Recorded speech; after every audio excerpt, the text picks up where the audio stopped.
Halo anak-anak, apa kabar nih? Kita masih di bab 5 ya, bab 5 semester 2, masih di lapisan bumi. Hari ini kita akan bicara tentang litosfer. Ya, kemarin kan udah hidrosfer dan atmosfer, hari ini kita belajar tentang litosfer, masih bersama Ibu Nurti Istilah Ratnasari.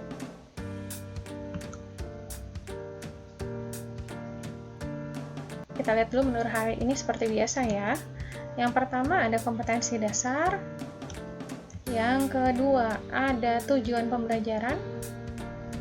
Yang ketiga ada materi. Dan yang keempat tentu saja ada tugas.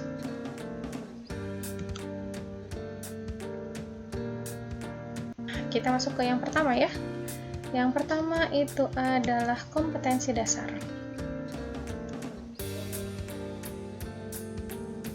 Masih sama seperti minggu kemarin ya, kompetensi dasarnya itu adalah menjelaskan lapisan bumi, gunung api, gempa bumi, dan tindakan pengurangan risiko sebelum, pada saat, dan pasca bencana sesuai ancaman bencana di daerahnya. Dan juga ada mengkomunikasikan upaya pengurangan risiko dan dampak bencana alam, serta tindakan penyelamatan diri pada saat terjadi bencana sesuai dengan jenis ancaman.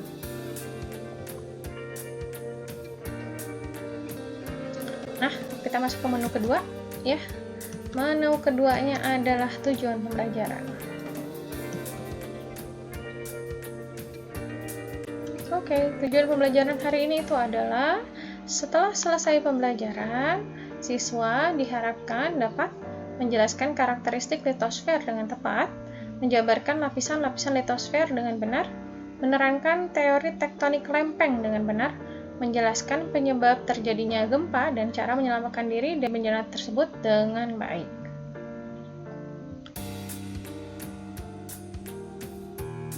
Oke, kita masuk ke menu yang ketiga, yaitu apa? Materi.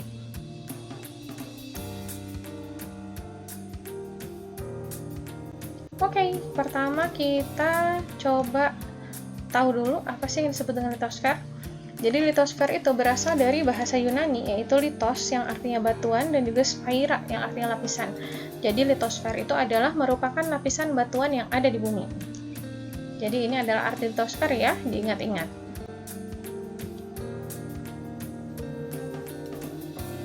Nah, selanjutnya kita juga sudah belajar litosfer, maka kita belajar tentang lapisan buminya.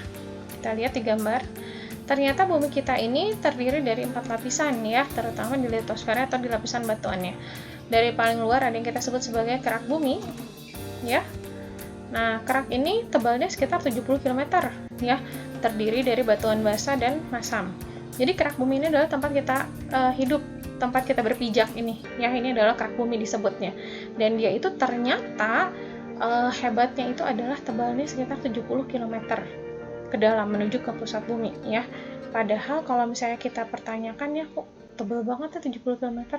Manusia sampai hari ini itu baru bisa mencapai 12 km, baru bisa menggali 12 km ke dalam permukaan bumi. Jadi masih sangat jauh sekali ke 70 km.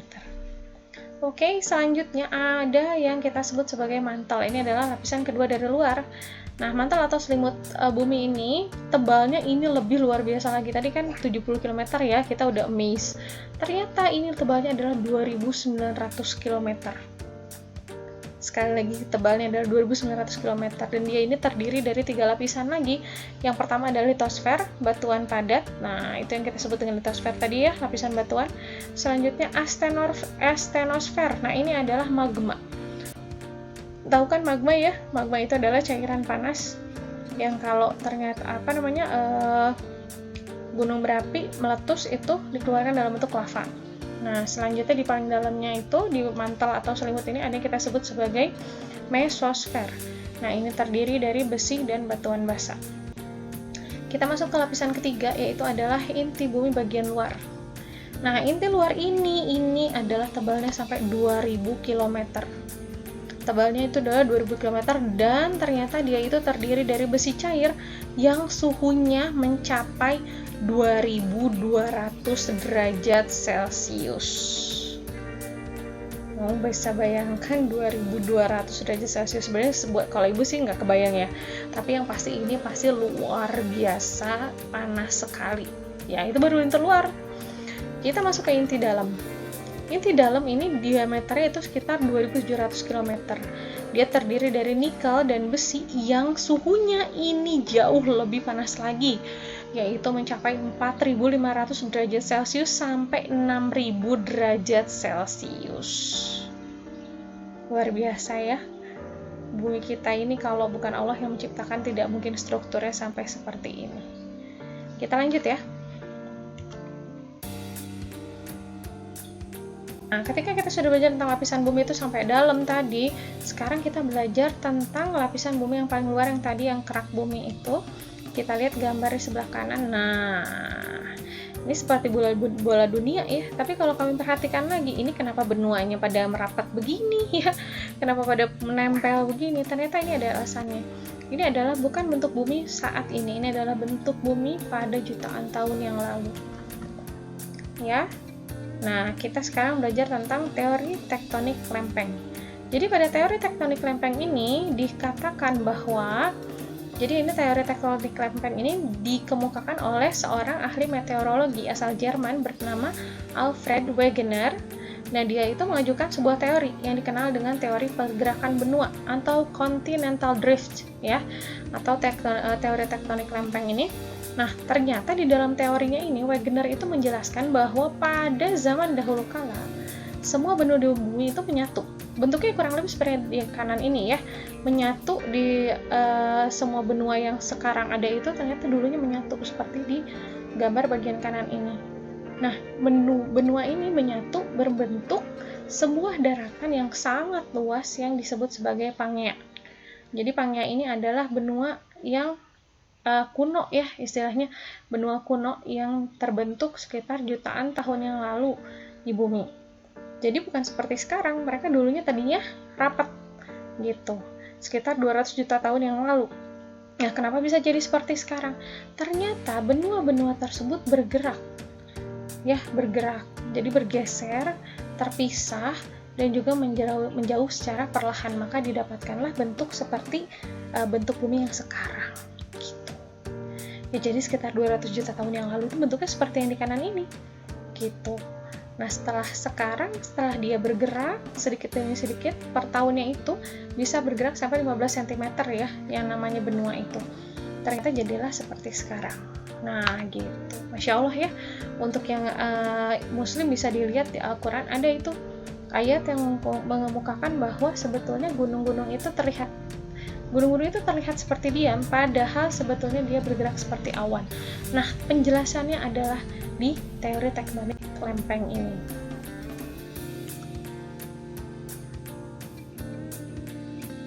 Nah, selain teori tektonik lempeng, ada juga yang kita sebut sebagai sea floor spreading.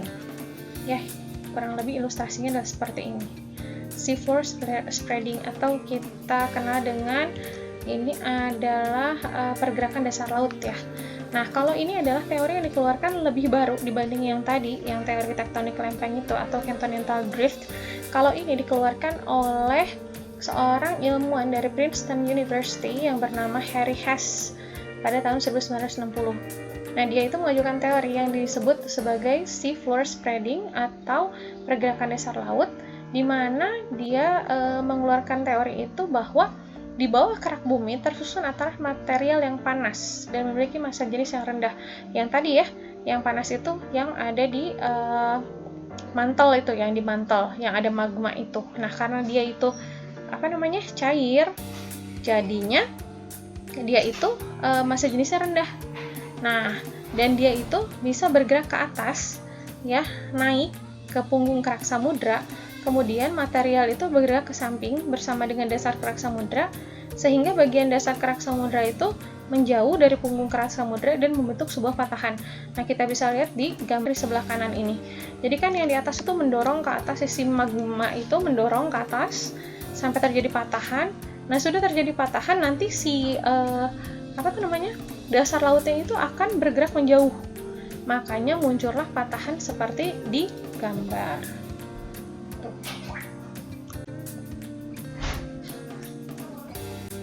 Waalaikumsalam. Jangan ribut dulu ya, Mama lagi ngerekam buat video. Jangan ribut. Tapi nggak ada suaranya. Hah? Kenapa nonton TV nggak ada suaranya? Cuma 5 suara kecil. Ini Mama mau ini dulu, nyelesain dulu. Udah, Cek. Nanti tunggu aku nyalain dulu, habis itu aku suara Mama kalau kata Mama kegedean, berarti aku pengen kecilin ya. Nah, kita mulai dulu.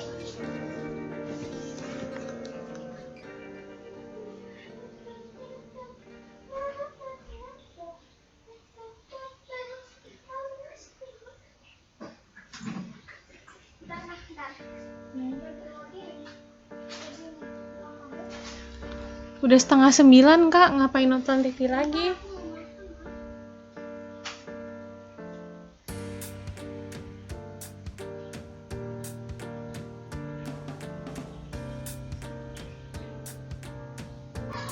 Tuh, kecilin ih. Astagfirullah, gede banget suaranya. Atulah. Atuh Kak.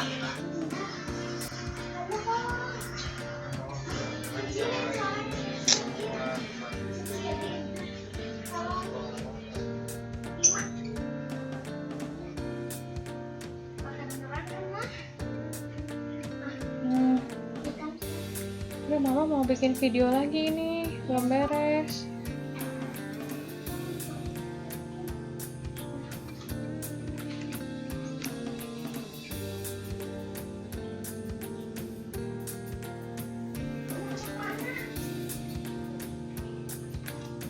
Sekarang kita masuk ke pergerakan antar benua atau daratan tadi ya. Jadi di sini ada 3 jenis pergerakan. Kalau kita lihat ada yang namanya dengan divergen, yang kedua adalah konvergen, dan yang ketiga adalah transform. Kalau kita lihat-lihat baik-baik nih, lihat ya. Yang divergen itu adalah gerakan antar daratan yang saling menjauh. Ya, saling menjauh, disebar gitu ya. Divergen, disebar.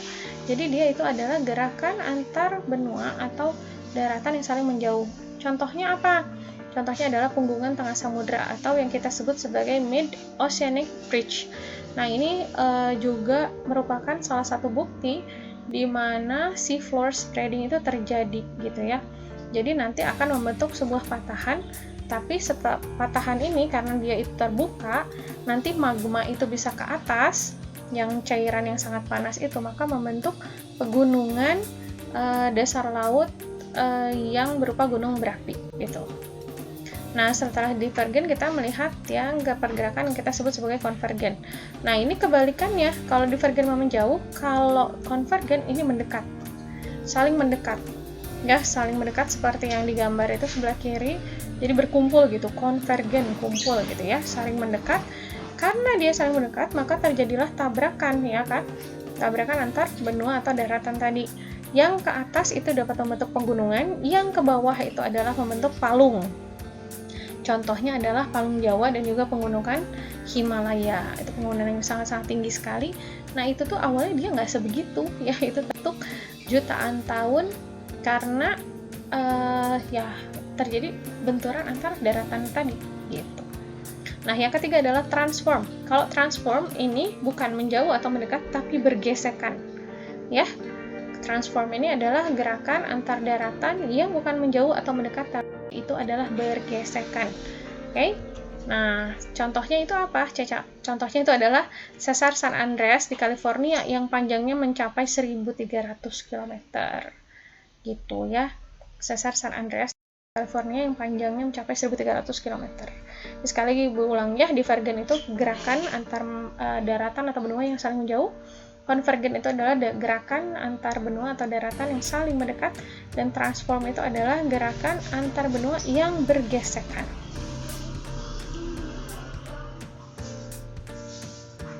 Oke, nah kamu lihat buminya bergetar? Iya. Nah, tadi pergerakan antar lempeng itu dapat menimbulkan sebuah bencana, salah satunya itu adalah gempa bumi. Jadi gempa bumi ini adalah peristiwa bergetarnya atau bergoncangnya bumi yang dikarenakan oleh pergerakan atau pergeseran lapisan batuan di kulit bumi secara tiba-tiba akibat dari adanya pergerakan lempeng-lempeng tektonik atau akibat aktivitas gunung api. Nah, kita pernah merasakan gempa mungkin ya. Nah, itulah terjadinya juga karena pergerakan lempeng atau juga bisa diakibatkan oleh aktivitas gunung api. Nah, berdasarkan itu, maka gempa bumi itu kita bagi menjadi dua. Secara garis besar ada yang kita sebut sebagai gempa bumi tektonik. Nah, tektonik ini diakibatkan oleh aktivitas pergerakan antar lempeng, ya, aktivitas pergerakan antar lempeng. Selanjutnya ada yang kita sebut sebagai gempa vulkanik. Kalau ini vulkanik ini disebabkan karena aktivitas vulkanisme gunung berapi atau magma.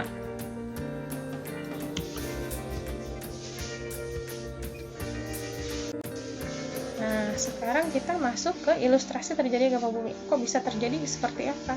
Kita lihat gambarnya ya. Di sini ada berbagai istilah-istilah ya. Ada retakan, ada gelombang seismik, ada epicentrum, ada hipocentrum. Nah, jadi tadi sudah diungkapkan sebelumnya bahwa gempa itu terdiri dari dua. Ada yang kita sebut sebagai gempa tektonik, ada yang kita sebut sebagai gempa vulkanik. Kalau tektonik itu berdasarkan diakibatkan dari pergeseran antar lempeng. Nah, tadi di sini di gambar ada yang kita sebut retakan ya. Nah, retakan ini adalah akibat sebuah gempa yang tadi bisa jadi dia itu pergerakannya itu adalah bisa transform, bisa divergen, atau bisa konvergen secara tiba-tiba, makanya getarannya terasa. Sekarang juga sebetulnya ini benua-benua ini pada bergerak, hanya karena gerakannya sangat lambat, setahun itu bisa cuman 5-15 cm, jadinya tidak terasa oleh kita. Tapi kalau terjadi gerakan yang tiba-tiba, pergeseran yang tiba-tiba, makin pasti terasa ya. Nah, dalam gempa ini kita harus mengenal dulu ada yang kita sebut sebagai gelombang seismik. Ini adalah gelombang yang merambat sepanjang permukaan bumi saat terjadi gempa. Gitu. Selanjutnya, ada yang kita sebut sebagai hipocentrum. Hipocentrum ini adalah sebuah titik pada kedalaman bumi yang menjadi pusat gempa. Nah, di dalam bumi itu di mana nih, kan biasanya suka ada ya, di mana nih pusat gempanya, di sebelah mana. Nah, di dalam bumi itu kalau pusat gempanya yang di dalam kulit bumi itu kita sebut sebagai hipocentrum. Nah, ada juga yang kita sebut sebagai epicentrum. Epicentrum itu permukaan bumi yang berada di atas hipocentrum. Jadi ini tepat di atas hipocentrum. Jadi misalnya hipocentrumnya itu ada 10 km di bawah permukaan bumi. Nah, 10 km dari pusat gempa tersebut di permukaan bumi, nah itu disebutnya epicentrum. Biasanya daerah epicentrum itu adalah daerah yang memiliki kerusakan paling parah akibat gempa. Kenapa? Karena karena kan tepat di atas pusat gempa, gitu ya. Jadi getarannya pasti yang terasa paling besar. Nah, kalau makin jauh dari pusat gempa, maka getarannya makin kecil. Kerusakan yang ditimbulkan juga pasti makin kecil.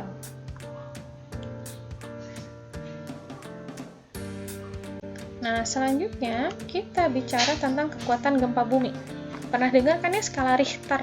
Nah, coba kita lihat. Ternyata skala Richter ini diciptakan atau berasal dari sebuah nama penemunya, yaitu Charles Francis Richter, yang beliau itu hidup dari tahun 1900 sampai 1985. Beliau itu menemukan cara mengukur kekuatan gempa pada tahun 1935 yang dikenal dengan skala Richter, pakai namanya sendiri ya. Jadi kamu juga kalau menemukan sesuatu bisa menggunakan nama kamu. Nah, kalau kita lihat nih, sebuah gempa dalam ukuran Richter itu ada beberapa tingkatan. Kalau 2, cuma di bawah 2 skala Richter itu, atau kita sebut sebagai gempa mikro, itu tidak terasa getarannya. Selanjutnya kalau sampai 2-2,9 itu minor, tidak terasa tapi sudah tercatat oleh alat seismograf ya. Alat yang dapat mengukur kekuatan gempa itu adalah seismograf kita sebutnya. Selanjutnya naik lagi kalau 3-3,9 itu kita sebutnya minor, masih terasa tapi tidak menimbulkan kerusakan. Jadi hanya keras aja getarannya tapi nggak keras gitu. Selanjutnya 4-4,9 itu light atau yang ringan. Goyangan dalam ruangan, suara retak namun tidak ada kerusakan yang besar. Jadi bisa jadi tembok itu ada yang retak, tapi tidak terjadi kerusakan yang besar sampai runtuh dan sebagainya ya. Selanjutnya kalau 5 sampai 5,9 itu kita sebutnya moderate ya, sudah mulai sedang nih. Kerusakan besar pada bangunan dengan kualitas konstruksi buruk. Nah, ini kalau misalnya bangunannya itu kualitas konstruksinya tidak baik ya, bisa jadi ada kerusakan yang besar, entah dia runtuh atau apa gitu ya. Selanjutnya kalau dari 6 sampai 6,9 kita sebutnya strong atau itu sudah mulai kuat. Kerusakan pada radius 160 km. Jadi dari yang tadi ya si hipocentrum, epicentrum itu 160 km itu masih terasa getaran yang lumayan kuat dan terjadi kerusakan. Selanjutnya lagi 7 sampai 7,9 atau major ya. Ini kerusakan lebih serius dengan radius yang lebih luas. Jadi lebih dari 160 km itu masih terjadi kerusakan yang luar biasa. Nah, selanjutnya lagi kita naik lagi ada 8 sampai 8,9 atau great ya. Ini kerusakannya dengan radius ratusan kilometer. Ini lebih besar lagi kerusakannya. Selanjutnya ada lagi masih great ya, ini si kategorinya 9 sampai 9,9 itu menghancurkan bangunan dengan radius ribuan kilometer. Bayangkan, ribuan kilometer dari pusat gempa tapi bangunannya masih rusak. Ini membayangkannya aja agak-agak merinding ya. Yang paling besar itu adalah kalau lebih dari 10 skala Richter, ini disebutnya epic dan belum pernah terekam. Alhamdulillah, mudah-mudahan kita semua tidak ada yang merasakan gempa seperti ini ya. Mudah-mudahan kita minta perlindungan dari Allah, mudah-mudahan kita semua terhindar dari segala bencana itu. Nah, jadi gempa yang menyebabkan tsunami itu, kan gempa itu bisa menyebabkan tsunami ya, kalau dia itu berpusat di tengah laut dan dangkal. Jadi dangkal itu kalau hiposentrumnya 0 sampai 30 km saja dari permukaan bumi. Nah, udah gitu berkekuatannya juga sekitar 6,5 skala Richter, itu minimal segitu. Dan juga berpola sesar naik atau sesar turun. Ya, jadi nanti kita lihat di slide selanjutnya ada proses terbentuknya tsunami itu seperti apa. Nah, kalau kita lihat ini ya, skala Richter jika dibandingkan dengan ledakan TNT. TNT itu adalah zat peledak ya, zat peledak. TNT itu adalah kalau nggak salah trinitrotoluene. Dia itu adalah zat peledak yang digunakan untuk dinamit biasanya. Tuh, 0 sampai 1 aja itu setara dengan ledakan 13 kg TNT. Kamu bisa lihat makin ke bawah itu kalau udah 9 itu sampai 39 miliar ton TNT. Jadi baca kayak gini memang agak bikin merinding ya. Kita minta minta pada Allah supaya kita dilindungi dari segala macam bencana termasuk gempa bumi ini ya.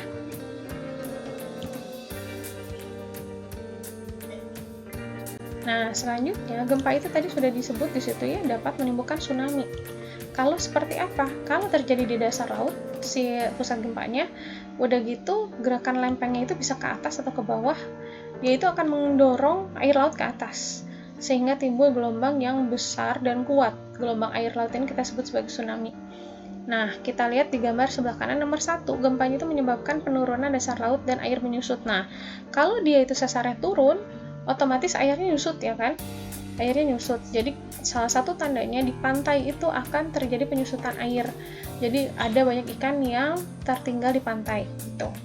Nah, kalau sudah menyusut gitu, kan ada lagi gelombang besar terbentuk dan naik sampai sekitar 800 km per jam. Bayangkan kecepatan itu bisa sampai 800 km per jam. Mobil aja 100 km per jam udah kencang banget ya, ini 800 km per jam. Kayak ini bahaya sekali tsunami ketika terjadi tsunami yang besar. Terus gelombang melambat di pantai yang ditandai yang landai, pantai kan landai biasanya mendatar gitu, namun meningkat lagi di area yang tinggi.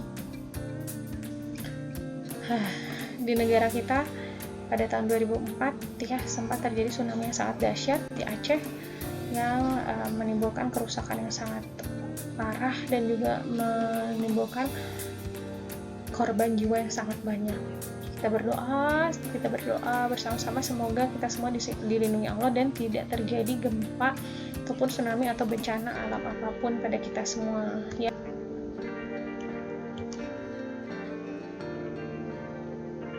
Nah, selanjutnya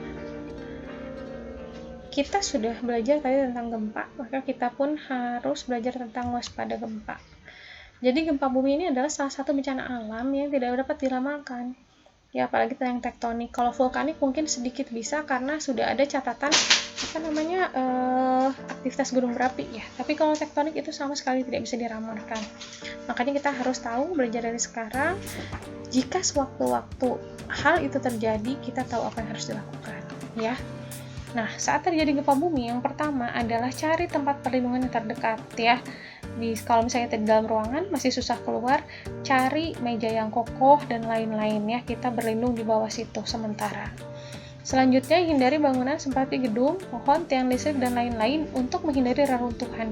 Jadi, usahakan kalau kita sudah bisa keluar, maka carilah tanah yang lapang, ya, yang jauh dari gedung-gedung supaya tidak terkena reruntuhan kalau seandainya bangunan tersebut runtuh.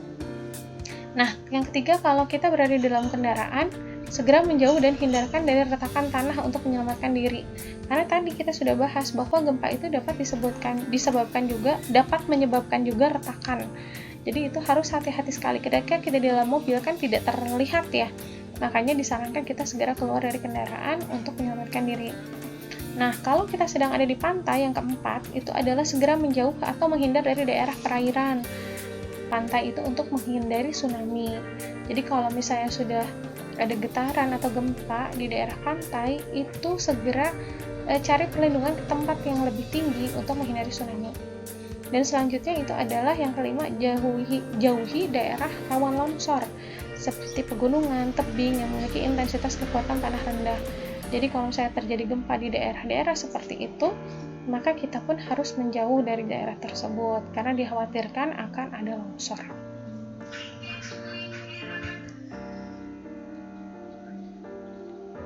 Nah, selanjutnya kita belajar tentang gunung berapi. Ya. Jadi kalau kita lihat batuan cair atau magma bergerak ke permukaan karena memiliki massa jenis yang lebih kecil dari batuan yang ada di sekitarnya. Naiknya magma ke permukaan menyebabkan erupsi. Magma yang keluar dan mengalir di permukaan bumi saat erupsi kita sebut sebagai lava. Dan gunung berapi memiliki lubang yang berbentuk melingkar di daerah puncaknya yang kita sebut sebagai kawah. Nah, kurang lebih seperti ini. Jadi gunung berapi itu terbentuk akibat adanya desakan magma yang naik dan membuat gunung gitu ya. Jadi dia itu setiap gunung berapi itu punya yang namanya dapur magma. Nah, ketika tekanan di dalam dapur magma ini tinggi, maka harus segera dikeluarkan gitu. Nah, ketika dikeluarkan, kalau terjadi ledakan atau letusan itu, maka yang kita sebut sebagai erupsi. Erupsi itu adalah letusan gunung berapi. Nah, yang tadinya kalau masih di dalam gunung berapi itu cairan panasnya kita sebut sebagai magma, ketika sudah keluar atau disemburkan dari gunung berapi itu kita sebut sebagai lava. Nah, biasanya setelah meletus itu ada yang namanya kawah atau lubang yang berbentuk melingkar di daerah puncak gunung berapi tersebut. Ya, kurang lebih seperti itu.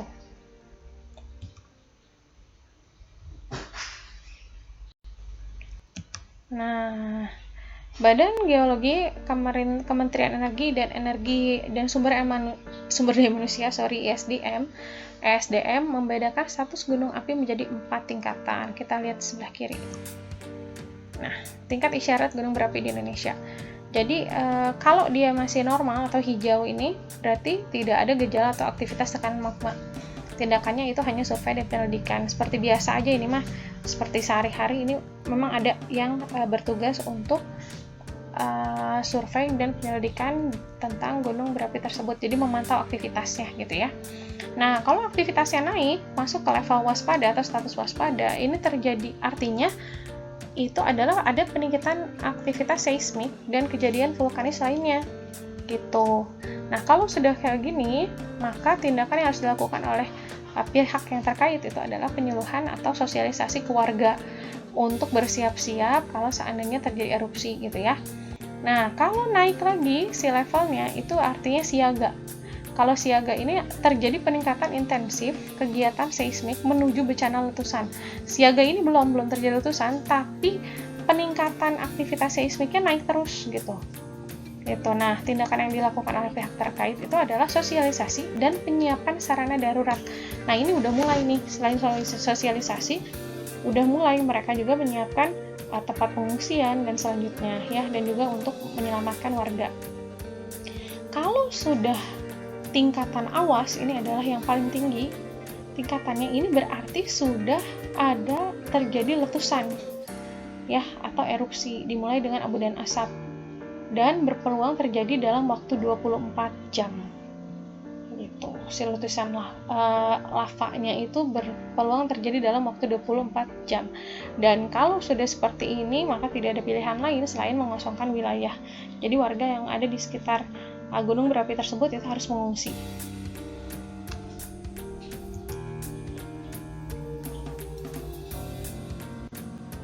Nah, selanjutnya kita kan negara yang termasuk salah satu negara yang banyak gunung berapi di Indonesia ya. Kita lihat dulu faktanya. Jadi kenapa kita banyak gunung berapi di Indonesia? Itu karena cincin api Pasifik. Jadi negara kita itu terletak di dalam cincin api Pasifik. Jadi ini adalah rangkaian gunung berapi di sekitar Samudra Pasifik. Jadi negara kita itu terletak di situ, makanya gunung berapinya banyak. Selanjutnya, banyak gempa di daerah cincin api Pasifik ini. Kenapa? Karena 90% pusat gempa ini disebabkan karena aktivitas gunung berapi yang tadi kita sebut sebagai gempa vulkanik ya. Terus ternyata Indonesia itu terletak di dalam cincin api Pasifik dan juga berada di jalur pertemuan lempeng Eurasia dan Indo-Australia. Tadi kita sudah bicara tentang pergerakan antar lempeng. Jadi karena kita itu berada di antara dua lempeng ini dan lempeng ini bertabrakan, maka yang terjadi adalah banyak gunung api di Indonesia. Gitu. Jadi ada berapa banyak? Kita lihat gambarnya. Jadi Indonesia itu memiliki sekitar 129 gunung api dengan 80 diantaranya berstatus bahaya alias masih aktif ya, kapanpun masih bisa meletus. Gitu. Kalau kita lihat tuh, kita hidup di Pulau Jawa dan Jawa itu adalah salah satu pulau yang paling banyak gunung apinya dengan total 35 buah.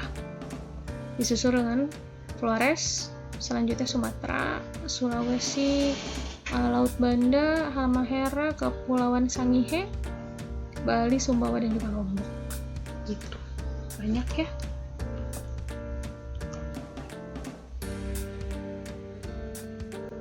Nah, yang terakhir kita harus bicara tentang mitigasinya. Mitigasi ini adalah pencegahan atau saat terjadi bencana dan setelah terjadi bencana itu apa yang harus dilakukan. Nah, kita lihat di gambar ini ya. Jadi sebelum terjadi letusan itu, yang harus kita lakukan itu adalah persiapkan masker dan kacamata pelindung mengantisipasi debu vulkanik. Ini kan sebelumnya tadi udah lihat ya, kalau misalnya statusnya sudah mulai naik, walaupun sebelum terjadi letusan itu harus ada persiapan. Selanjutnya, perhatikan arahan pusat vulkanologi dan mitigasi bencana geologi. Ini kita harus kemana, ini kita harus ikuti. Dan juga persiapan dukungan logistik diri dan keluarga. Ini harus ada yang kita sebut sebagai tas bencana.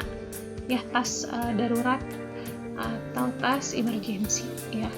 Nah, ketika letusan itu terjadi, yang harus dilakukan adalah berlindung di shelter perlindungan. Lalu perhatikan arahan pihak berwenang selama di shelter. Lalu juga gunakan masker dan kacamata pelindung debu vulkanik dan juga hindari daerah rawan bencana, lereng, lembah gunung atau daerah aliran lahar. Jadi waspada ya, karena kemungkinan bencana kedua berupa banjir lahar dingin juga akan terjadi. Intinya sih kita tidak ingin terkena bencana apapun, tapi kita belajar untuk persiapan jika saja bencana tersebut terjadi.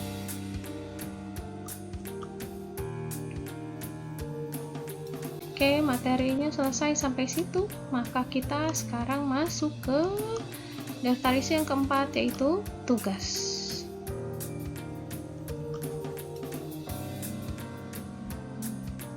Untuk kali ini Ibu tidak akan membuat berbagai level. Ini tugas yang harus dikerjakan oleh seluruh siswa. Baca bersama-sama ya.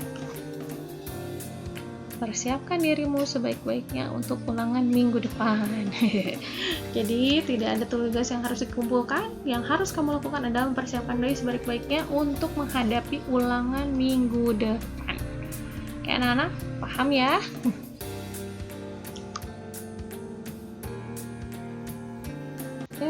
Terima kasih banyak. Semoga materi hari ini yang Ibu ungkapkan mendapatkan ada manfaat ya buat kamu. Ya, silakan belajar lebih banyak karena Ibu yakin ini juga tidak lengkap walaupun Ibu ngomong sudah hampir 40 menit ya.